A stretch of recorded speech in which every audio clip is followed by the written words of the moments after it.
This here is Dr. Cameron, the weird sciences, the mad sciences that stole a lot of people's memories. We're going to get into the story, the origins of Dr. Cameron, the one that's behind MK Ultra, ladies and gentlemen. Give you a full documentary of this mad sciences. Let's go.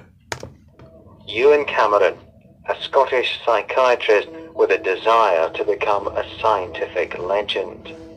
His groundbreaking research in the 1950s hoped to find a cure for serious mental illness, but Dr. Cameron stepped over the line. Secretly funded by the CIA, he brainwashed unsuspecting patients. 5 decades later, some are only now receiving compensation. This is the story of Dr. Ewen Cameron and the patients whose memories he stole.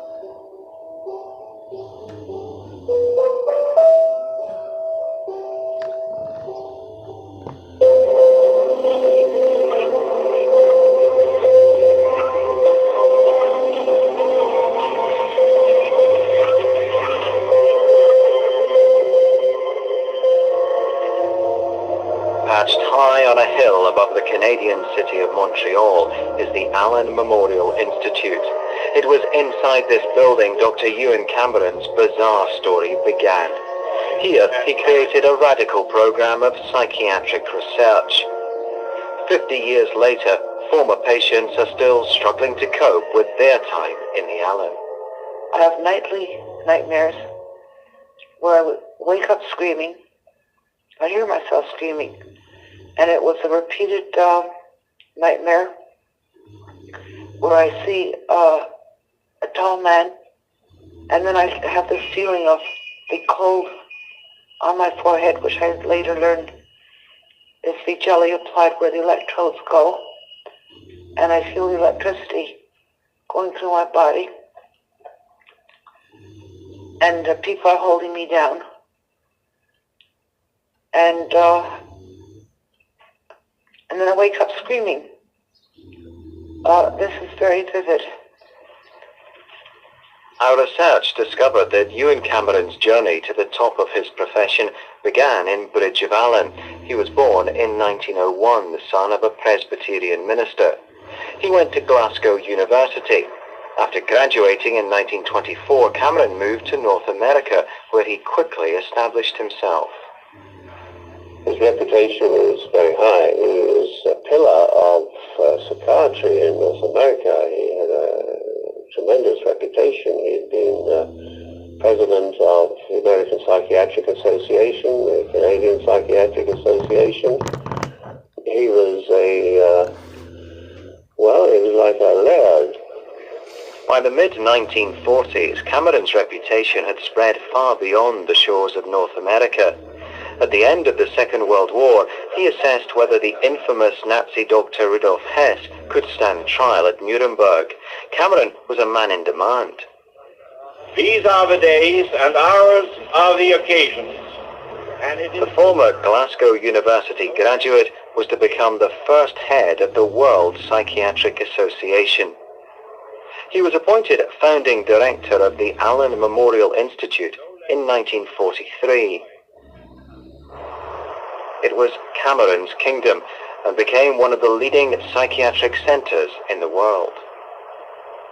He was extraordinarily charismatic. He was a real striver. He was an opinion maker and leader. Canadian author Anne Collins has written a book on Cameron and his work. She says, in the beginning, he was a man to be admired for his pioneering approach to psychiatric patients. He was enjoying almost godlike status. The godlike came in his impact in the profession and the way he controlled the funding and the way he could disperse, the way he could set agendas for people. I mean, he was the classic chief in the very sort of hierarchical style of old medicine. He was the guy who said yes and who said no. and the guy who could influence whether your career worked or whether it didn't. In the late 1950s, Esther Schreier was a young nurse in Montreal. She'd lost a baby and was depressed. Her husband saw a newspaper article on Ewen Cameron's work and was convinced he was the man to help Esther. I thought he was a brilliant man. I thought he was very concerned for his patients. He thought a lot of himself. He had a big ego. But basically, I found that he was kind and caring for me. Patients like Esther found Dr. Cameron was a reassuring presence in their troubled lives. He was pretty good at psychotherapy, talk therapy, and there's some evidence that the force of his character and his approach to people was quite insightful, and that some of the people who went through talk therapy with him at the Allen had very good outcomes. I remember asking Dr. Ewen Cameron, because mental illness was a disgrace, and I said, I'm really weak. And he said to me, "No, lassie, you're made of tempered steel."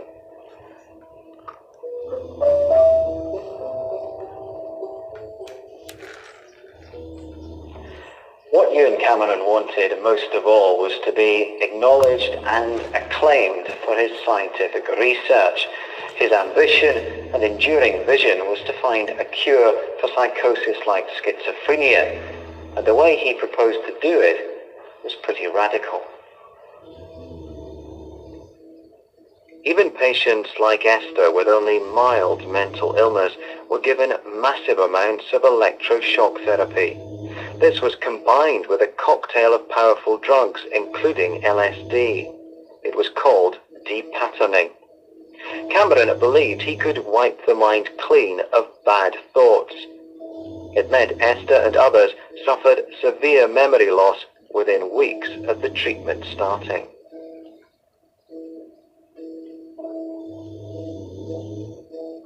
The first thing I remember was waking up and seeing my husband and asking him, "Who are you?" And he said to me, "I'm your husband." "Husband? Am I married?" "Yes, I'm your husband." And I remember thinking, who am I? Bevan Weldon was also treated at the Allen. He was depressed after the death of his mother. Ewen Cameron put him on an intensive course of drugs and ECT. It wiped his memory clean. I was talking with my cousin, I don't know what about, but she said, "Well, don't you remember? Your mother died in your arms." And I said, "What? I have no recollection of that, even to this day. I do not remember my mother dying in my arms." Step 2 was something called psychic driving. Patients, including Esther and Bevan, were given insulin and put in a coma. Some were asleep for months. During the drug-induced sleep, tape-recorded messages were repeated up to 16 hours a day. The aim was to reprogram the mind so no trace was left of the patient's mental illness. Cameron was convinced he was on the right path, and he made films like this to show his patients were getting better. To provide an objective record of a subject's behavior, she's filmed before treatment and again after treatment, and the two films placed side by side. Notice how the subject before treatment, in the picture on the right, holds onto the chair as she moves. Notice the difference in posture, the greater effort required to rise from the chair, the longer time needed to complete the simple task. Esther Schreier was released from the Allen and shortly afterwards successfully gave birth to a baby son, but she'd lost the ability to live a normal life. I had a new baby, and I didn't know what to do with the baby. And I did have help. I had a nurse, a baby nurse, but she had to have a day off. And she left a book, and I'll just give you a little example. When you hear the baby, this was all in the book, when you hear the baby cry, go to the room, pick up baby, and step by step how to feed the baby, and that was very frightening. And so when I went to see Ewen Cameron, I would explain all my concerns, and he said, well, it's from the shock therapy, and it's going to come back. And I would ask him, how long? And he said, well, it may take a little time. Ewen Cameron believed he was curing patients like Esther. To him, memory loss was a small price to pay. He thought you had to break eggs to make an omelet, and if you shilly-shallied around, you were a lesser man. You weren't courageous in your profession. So his courage, however, was the wounds were significant that he inflicted on the way to what turned out to be a dead end. Cameron had spent 20 years practicing these methods on hundreds of patients. In the end, many left the Allen Institute permanently damaged. Some went to asylums, others were left struggling to cope with life in the outside world. Cameron was to leave the Allen in 1964. It was an abrupt and unexpected departure. When somebody retires after being in the hospital at the university for so long, there's usually a special event to mark his departure. Nothing happened. He crept away, as it were, under a cloud. All his work that he was doing was dismantled, and sort of a curtain went down on it. 3 years after leaving the Allen Institute, Dr. Ewen Cameron died. Perhaps everyone expected memories of his controversial experiments to fade quietly away. But 10 years after his death, Cameron's work was back in the spotlight. CIA files revealed details of a mind control program codenamed MK-Ultra. Dr. Ewen Cameron was part of it. His research in Montreal had been secretly funded by the intelligence agency. But why? Well, back in the 50s, when Cameron started his work, Cold War paranoia was at its height. The CIA was horrified when American prisoners of war returned from Korea praising communism. Americans were shocked to find out that many of them had made confessions criticizing their own country or the mission in Korea, and had in some degree spoken in Chinese communist terminology. And of course, Americans were confused about how this happened. In simple terms, the American soldiers had been brainwashed. Psychiatrist and author Dr. Robert J. Lifton interviewed them on their return. He says U.S. intelligence agencies were desperate to learn about brainwashing. The CIA wanted to embrace it and utilize it as one of its own weapons. And it was thought to be a kind of ultimate weapon, because what greater weapon could there be than control of the human mind? The CIA thought by controlling the mind, it could create super spies and double agents who would stop the spread of communism. There was continued pressure put upon anybody within the agency in connection with trying to explain or understand brainwashing. So we were charged with rather elaborate attempt to try to find out chemical, psychological, any kind of means that people could use to influence the behavior of the people. Ewen Cameron's research at the Allen was part of that CIA master plan. He was among those who was apparently fascinated by what the Chinese communists and in some degree what the Soviets had done. And there's no doubt that he was influenced by currents of so-called brainwashing at that time, even before the CIA began to sponsor his research. And Dr. Lifton is convinced Cameron and the CIA knew his research techniques were more likely to harm than heal his patients. What he did in terms of rapid fire and very high electricity, electroshock. Not just ordinary electroshock, but particularly intense electroshock, along with the use of coma and drugs, and the psychic driving or the constant playing on tape recorders, which he and his assistants were fascinated by, of a patient's conflicts. That combination certainly violated what could be considered therapeutic or even decent medical practice. So Cameron's patients, many badly damaged by the treatment, had been brainwashed as part of a CIA-funded experiment. Wow. Canadians were shocked and angry. A group of 9 former patients took on one of the world's most powerful establishments and won. Compensation from the CIA was settled out of court. But there was still another secret waiting to be revealed.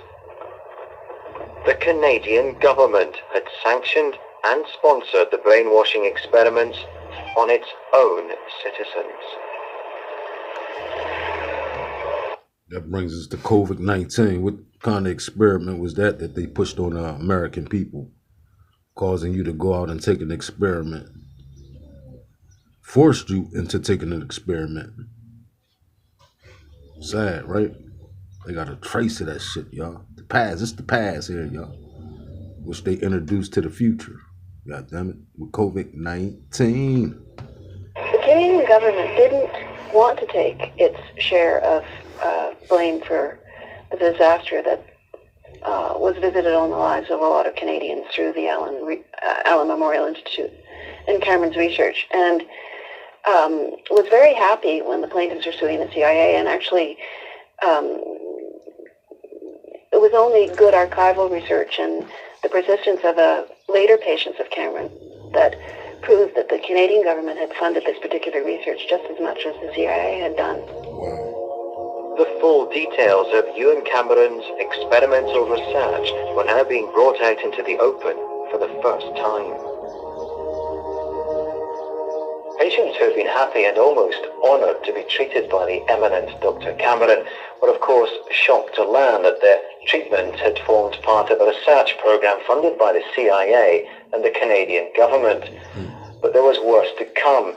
They discovered in their medical records the exact details of what had been done to them here in the Allen Memorial Institute. For many, it was to prove devastating. I opened the package and I started to read, and then I just couldn't read anymore. I had to put the package down.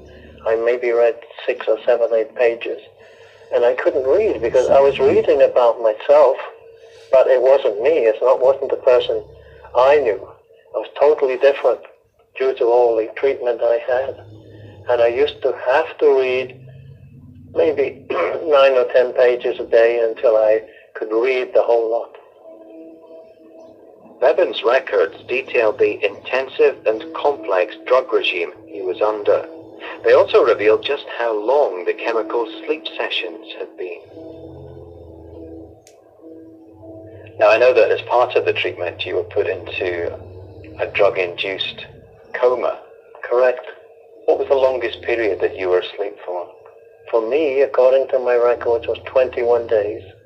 They used to give you an overdose of insulin that put you into a coma. I had well over 500 electroshocks, and I think I'm very lucky because at least I could still work and live a life. Other people just turned them into vegetables. They haven't worked since they came out of them. Zombies. Eventually, in the early 90s, the Canadian government paid out $100,000 each to 77 former patients. Gail Kastner wasn't one of them. Despite being one of Dr. Cameron's earliest patients, it was only this summer Gail's lawyer finally won her claim for compensation. So it's over. Back then, $100,000 was a lot of money, Payment of the ex gratia payment. If that isn't a miscarriage of justice, I don't know what is. Can't you support her? Gail, or Gertrude as the court referred to her, was just 19 when Ewen Cameron took her on. She's adamant she only had mild depression, which didn't justify intensive electroshock and drug treatment. As one judge said about my client Gertrude Kastner, her story is a horror story. Because she was in and out of the hospital after these treatments. She became addicted to drugs, and she had a very difficult time of getting off the drug scene. And she eventually did it on her own, but she was in and out of hospitals throughout a good part of her life. It's a very, very sad story. During her stay at the Allen Memorial Institute, Gail was allowed out for family visits. She recalls a statement for the court case in which her sister gives a disturbing account of the effect the treatment had on her. I'm reduced to a childish state that I'm talking baby talk, that I'm thumb sucking, that I'm incontinent. And apparently when she took me home these weekends, I would make demands to be taken to the park. In other words, I was reduced to an infant. Wow. 50 years have gone by, but Gail still has problems dealing with everyday life. Many of her memories are gone forever. Medical examinations have revealed permanent damage. And COVID-19 fucked with a whole lot of people's memory too. Class. I'm brain damaged. Organically brain damaged. That he destroyed certain cells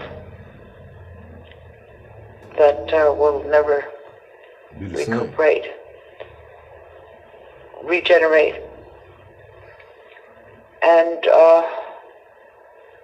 when I came out,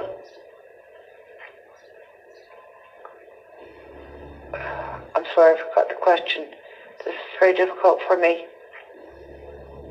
At the time, none of the patients treated by Ewen Cameron were told exact details of the techniques he planned to use. They certainly never consented to be part of a brainwashing experiment. For me, the most damaging part was that they were unaware that they were used as guinea pigs. They had no idea that they were being treated by Dr. Cameron on an experimental basis. Being treated by Dr. Fauci on a motherfucking COVID-19 experiment, goddammit. Wiped out your memory. They were under the impression that they were being treated for therapeutic purposes and not on an experimental basis. Esther Schreier has spent the last 45 years trying to rebuild her life. She wishes Dr. Cameron had been honest with her. If I was asked, do you want to be as an experiment or do this, I would feel better. Or even after, when I was going through such hell. That's a fact. Don't force it on you like they forced COVID-19 vaccines on American people and all across the world, because a whole lot of people was involved with this shit, yo. Facts. If it would have been explained to me, every month I would go back and I would discuss, I can't remember, I don't know how to do things, and it'll come back. I mean, if he had only told me the reason, I'd have even been able to fight it better. And so I feel now I can say he's not a monster, but I wonder what I thought when I was going through such hell. What I really thought, I knew I was very, very angry. And it was very, very used difficult. American people as for guinea pigs. How hard it was to come back. Esther's feelings are shared by many of Cameron's former patients. If they'd been told much earlier what had been done and why, it would have helped with their recovery. It might even have stopped families from splitting up under the pressure. Esther and her husband Haskell just had to rely on love and commitment. I was just patient and helped her and sort of looked as this is the way it's going to be, then I have to do my right thing. And sorry for the quality of the video, ladies and gentlemen. We had to go back into the archives and get back to 1950. This is what the 50 videos look like, but you can pretty much listen to the conversations. care of her and help her along and do everything that she needs and requires. I was trying to fit into society. I was trying to bring up a child. I wanted to be a good wife for my husband, who was so wonderful, and it was hard. That's what I want people to know. It was hard, and I'm very lucky I have, again, the stamina to overcome.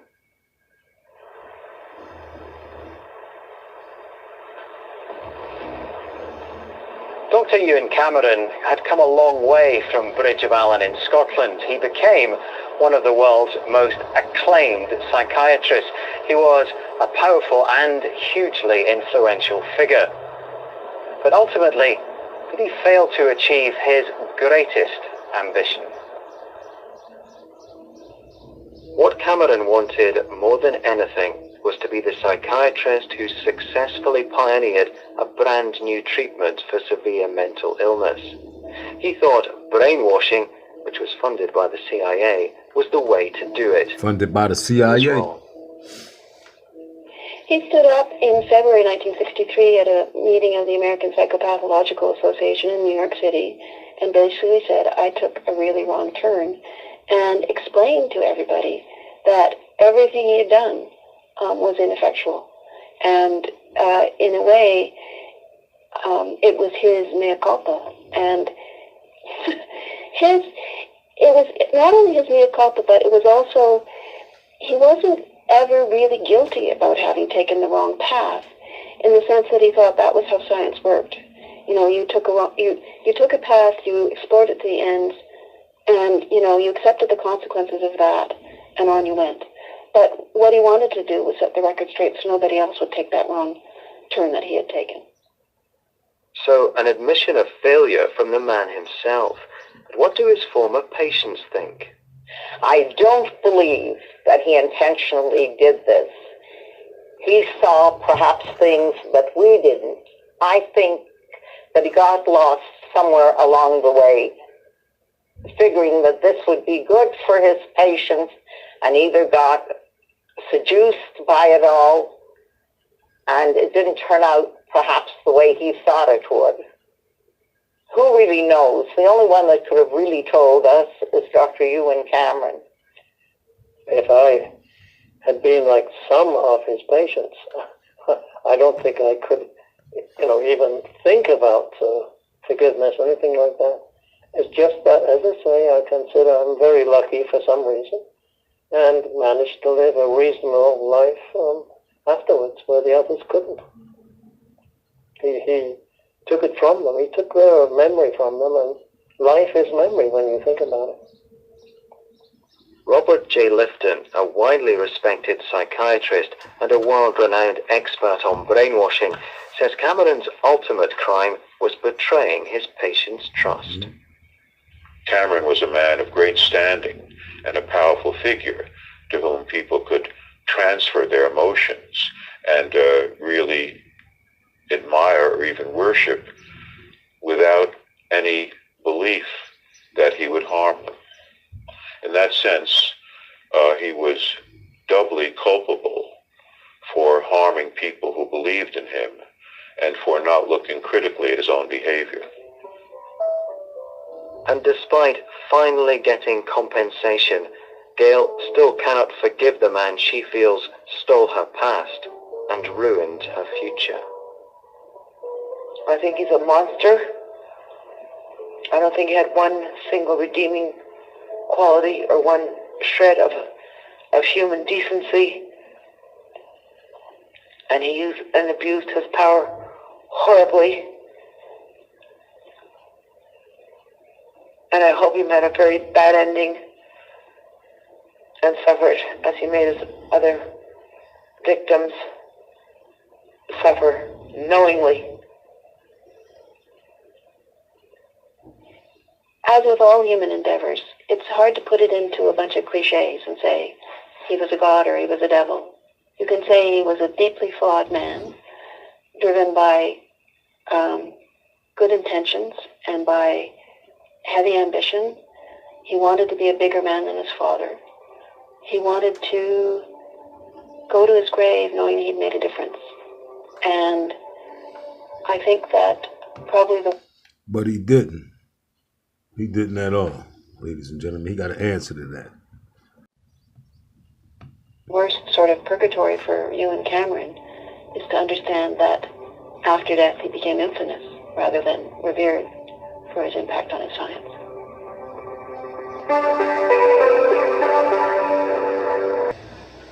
Is that love for you or hate? This remind me of that movie, One Flew Over the Cuckoo Nest, with Jack Nicholson. Y'all got to check that out for those who know. It's called One Flew Over the Cuckoo Nest. Check that movie out, y'all, with Jack Nicholson.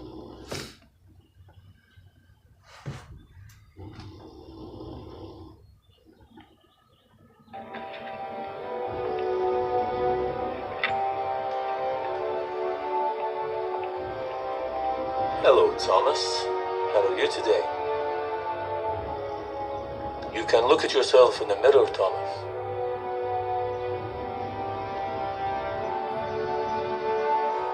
Do you know what day it is today?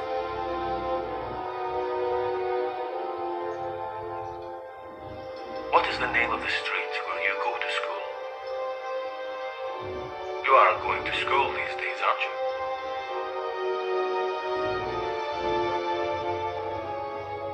All these questions are hard work. Would you like to go back to sleep? After only 12 weeks of induced deep sleep coma and just a few sessions of shock treatment, this patient has almost reverted to childhood.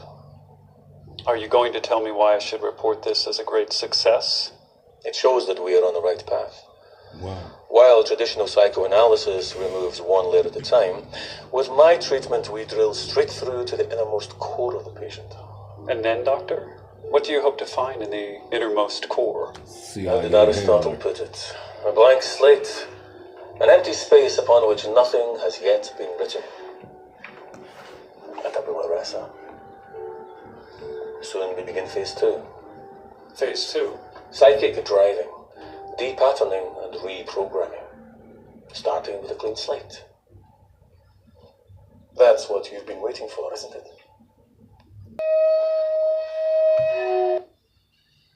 This is a scene right here, ladies and gentlemen, from One Flew Over the Cuckoo Nest with Jack Nicholson.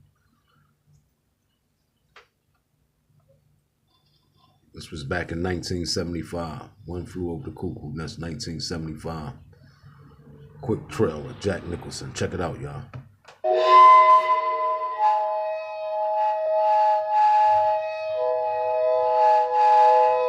Why do you think they might think that? Don't make a bit of sense to me.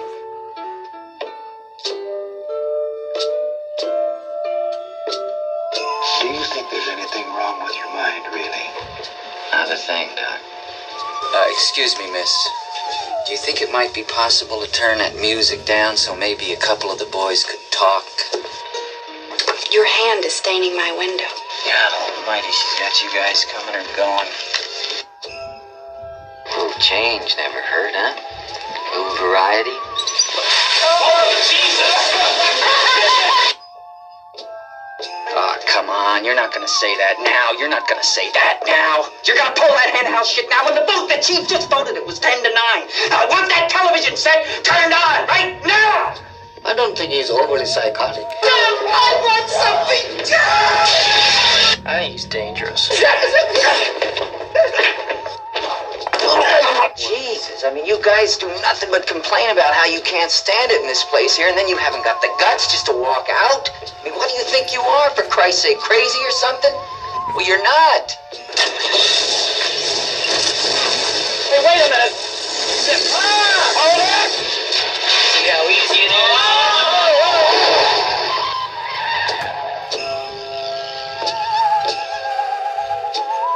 We're from the State Mental Institution. This is Dr. Cheswick, Dr. Tabor, Dr. Scanlon. I'm Dr. McMurphy. Hey, Mikey! What? All right, take him over! Get out over here! Get out, Dave!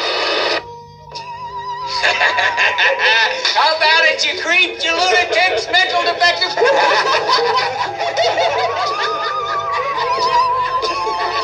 Thank you, Mac. Thank you. I'll never forget you.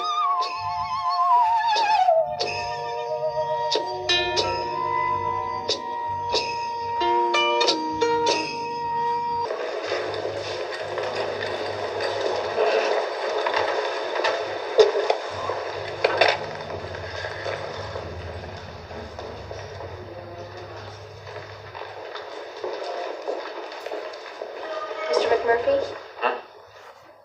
Please follow me.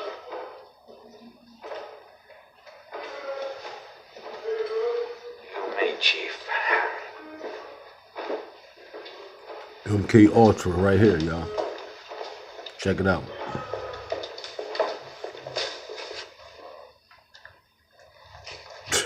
Take a cigarette break, boys. Easy. I'll be fine. You?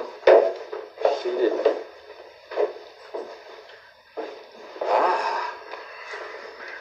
Would you sit up, please? Sure. Love to. MK Ultra, ladies and gentlemen. There might be a little fluid in them boots. One you know what I flew mean, over the boys? cuckoo nest. A little leak. Light shine, boys, and send the specimen to Nurse Ratchet.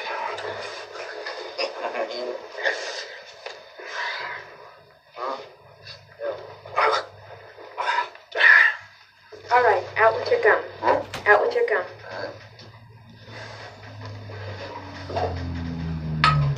Okay, this won't hurt. It'll be over in just a moment. Uh-huh.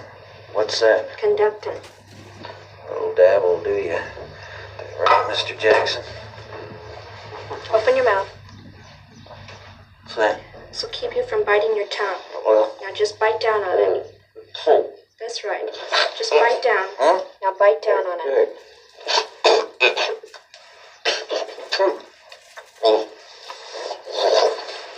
Are you ready? Shock therapy here. Here we go. Trying to wipe out his memory.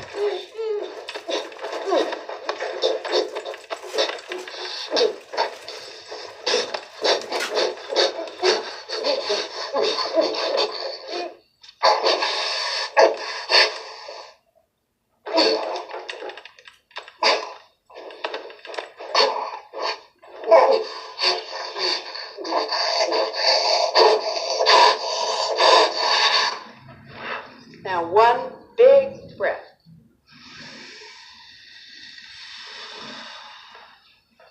Very good. Gentlemen, I'd like to begin today. It shouldn't take too long.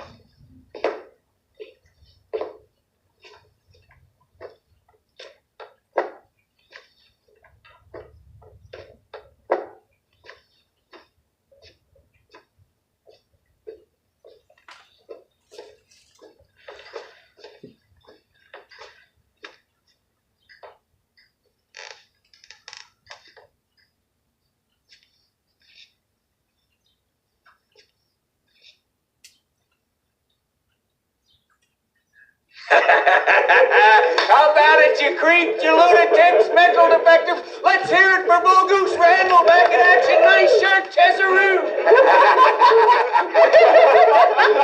Look at the faces on you. Look at you. The Thieves Brigade, you ginglings. The Mental Defective League in formation. How are you, Nurse Ratchet? I'm happy to be back. We're happy to have you back, Randall.